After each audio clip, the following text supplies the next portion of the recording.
തുടർച്ചയായ ദിവസങ്ങളിൽ തുടർച്ചയായ ക്രൈമുകളാണ് നമ്മൾ കേട്ടുകൊണ്ടിരിക്കുന്നത്. അതും കുട്ടികളുടെ ഭാഗത്തു നിന്ന് വിദ്യാർത്ഥികളായിട്ടുള്ള 10ാം ക്ലാസ്സും +1-നും +2-നും ഒക്കെ പഠിക്കുന്ന വിദ്യാർത്ഥികളുടെ ഭാഗത്തു നിന്നുണ്ടാകുന്നു. കോഴിക്കോട് ഒരു വിദ്യാർത്ഥി മരിച്ചത് കൂട്ടം കൂടി സംഘർഷമുണ്ടാക്കി മനഃപൂർവ്വം ഉണ്ടാക്കിയ സംഘർഷത്തിനൊടുവിൽ ഒരു വിദ്യാർത്ഥി മരിക്കുന്ന സംഭവം ഉണ്ടാകുന്നു. അതേപോലെ തന്നെ പാലക്കാട് 2 സംഭവങ്ങൾ ഇന്നലെയും ഇന്നുമായി ITI കോളേജിൽ ഉണ്ടായ ഒരു സംഭവം, ഇന്ന് ഒരു വിദ്യാർത്ഥിയുടെ മറ്റൊരിടത്ത് ഒരു വിദ്യാർത്ഥിയുടെ കണ്ണിൻ്റെ കാഴ്ച നഷ്ടപ്പെടുന്ന സംഭവങ്ങൾ. ഇത് എങ്ങനെ സംഭവിക്കുന്നു എന്നത് അത്ഭുതപ്പെടുത്തുന്ന കാര്യങ്ങളാണ്. ഡോക്ടർ R ജയപ്രകാശ് ഉണ്ട്. ഡോക്ടർ, ഈ സംഭവങ്ങൾ നമ്മളെ ഞെട്ടിക്കുന്നതാണ് എന്ന് പറയുന്നത് ആ വാക്ക് പോരാതെ വരുന്നു എന്നതാണ്. കുട്ടികൾ ഈ വിധത്തിൽ എങ്ങനെയാണ് ചിന്തിക്കുന്നത്? കൂടെയുള്ള സമപ്രായക്കാരായ തന്നെ പോലെ തന്നെയുള്ള ആളുകളെ ഈ വിധമൊക്കെ ആക്രമിച്ചു കളഞ്ഞേക്കാം എന്ന മനസ്സ് എങ്ങനെയാണ് ഈ രൂപപ്പെട്ടു വരുന്നത്?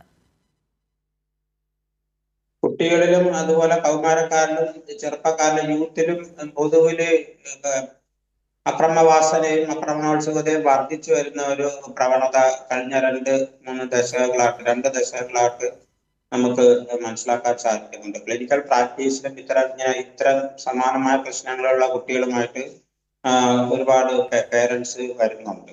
അപ്പോൾ ഈ കുട്ടികളിലും കൗമാരക്കാരിലും ചെറുപ്പക്കാരിലും അക്രമവാസന വർദ്ധിക്കുന്നതിന് പലവിധങ്ങളായ കാരണങ്ങൾ നമ്മൾ കാണേണ്ടി വരും. യഥാർത്ഥത്തിൽ അതൊരു ഏതെങ്കിലും ഒരു സിംഗിൾ ഫാക്ടർ അല്ല. It is A multi factorial issue.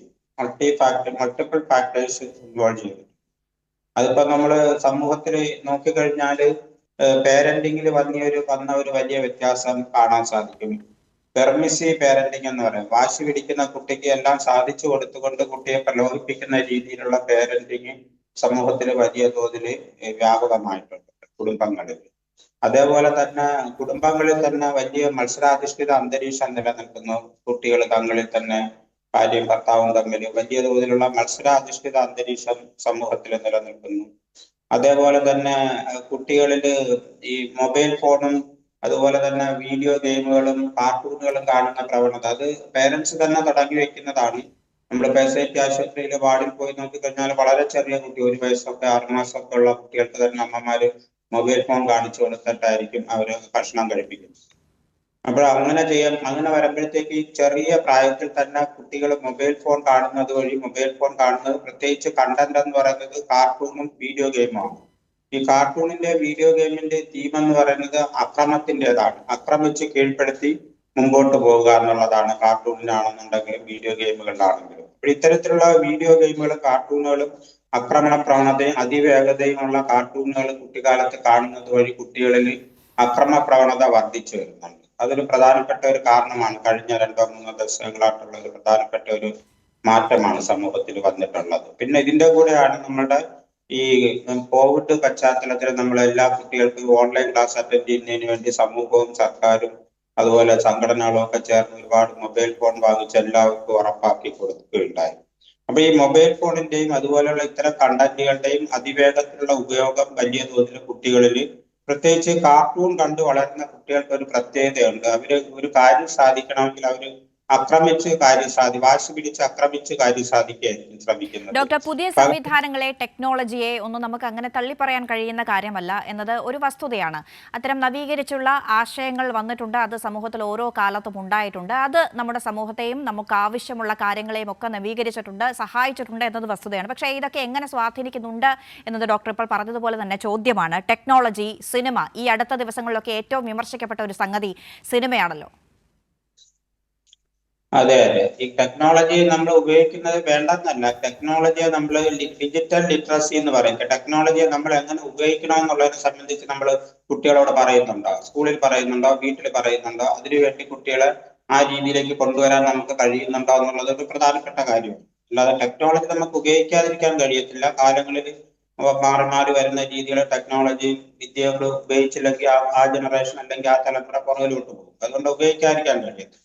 അതുപോലെ തന്നെ മദ്യം, മയക്കുമരുന്നിന്റെ ഉപയോഗം കൗമാരക്കാരിലും കുട്ടികളിലും ചെറുപ്പക്കാരിലും വലിയ തോതിൽ വർദ്ധിച്ചു വരുന്നു. മയക്കുമരുന്ന് പ്രത്യേകിച്ച്.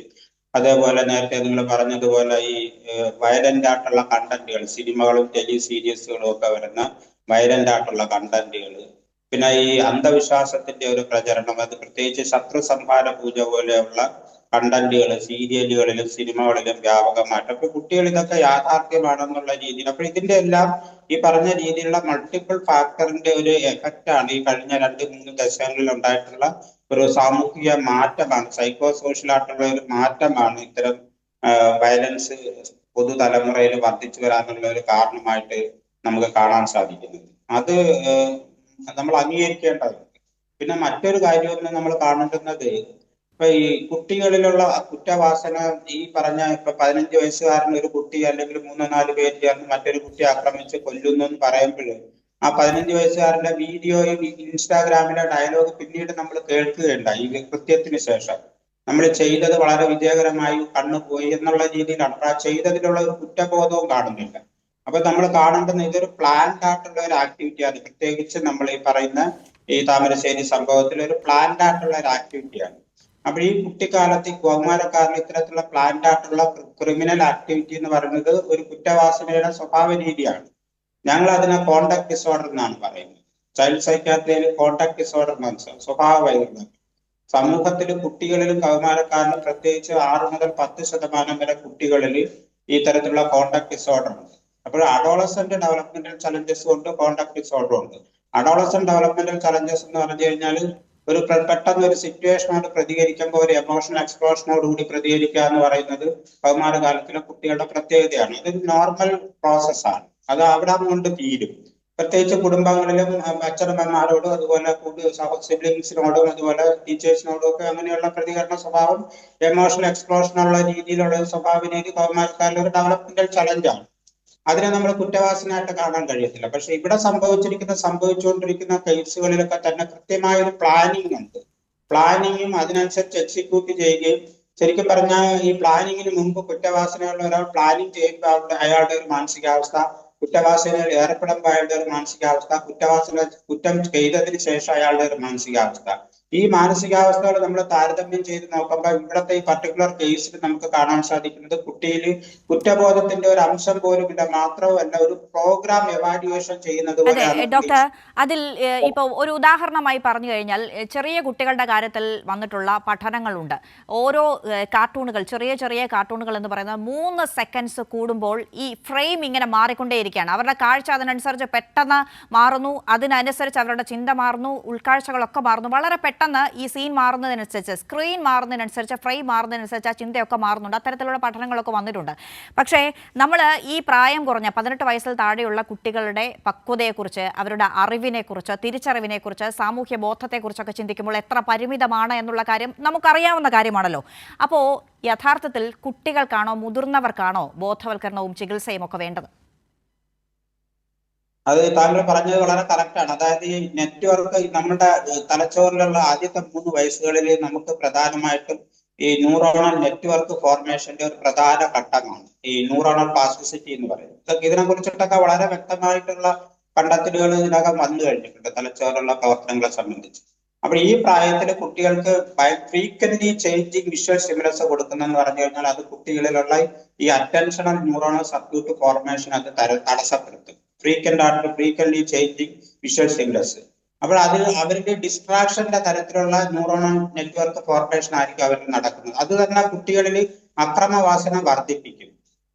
ഞാൻ നേരത്തെ പറഞ്ഞതുപോലെ അറ്റൻഷണൽ ന്യൂറോണൽ സർക്യൂട്ട് ഫോർമേഷന്റെ അപ്പോൾ ADHD എന്ന് പറഞ്ഞൊരു അവസ്ഥയുണ്ട്, ഹൈപ്പർ ആക്ടിവിറ്റി. ഇപ്പൊ നമുക്ക് കഴിഞ്ഞ 2-3 ദശകങ്ങളിൽ ഹൈപ്പർ ആക്ടിവിറ്റി ഉള്ള കുട്ടികളുടെ എണ്ണം വളരെ വലിയ തോതിൽ കൂടി വരുന്നുണ്ട്. നമ്മുടെ ക്ലിനിക്സിലൊക്കെ ബിഹേവിയർ പീഡിയാട്രിക്സിലൊക്കെ വരുന്ന കുട്ടികളുടെ എണ്ണത്തിൽ നമുക്ക് ഈ ഹൈപ്പർ ആക്ടിവിറ്റി അതുപോലെ സ്വഭാവ വൈകൃതങ്ങൾ, കോണ്ടാക്ട് ഡിസോർഡർ ഉള്ള കുട്ടികളുടെ എണ്ണം വർദ്ധിച്ചു വരുന്നുണ്ട്. മാത്രമല്ല അവർ ഏർപ്പെടുന്ന ക്രൈമുകളുടെ തീവ്രതയിലും കണ്ടന്റിലും വലിയ വ്യത്യാസം നമുക്ക് കാണാൻ സാധിക്കും. അപ്പോൾ അത് ഈ പറഞ്ഞ ഡിജിറ്റൽ ആയിട്ടുള്ള ഓവർ യൂസേജ് വരുന്നതും അതിനെ ശരിയായ തരത്തിൽ ഉപയോഗിക്കാൻ കഴിയാത്തതും ഒരു പ്രധാനപ്പെട്ട കാര്യം തന്നെയാണെന്നുള്ളത് നമ്മൾ കാണേണ്ടതുണ്ട്. അത് എവിടെ ആരെയാണ് ഇടപെടുന്നതെന്ന് ചോദിച്ചു കഴിഞ്ഞാൽ നമ്മൾ പറഞ്ഞതുപോലെ മൾട്ടി ഫാക്ടോറിയൽ ആയിട്ടുള്ള ഇഷ്യൂ ആയതുകൊണ്ട് തന്നെ മൾട്ടി ഡയമെൻഷണൽ ആയിട്ടുള്ള ഇന്റർവെൻഷൻ നമുക്ക് സമൂഹത്തിൽ വേണ്ടി വരും.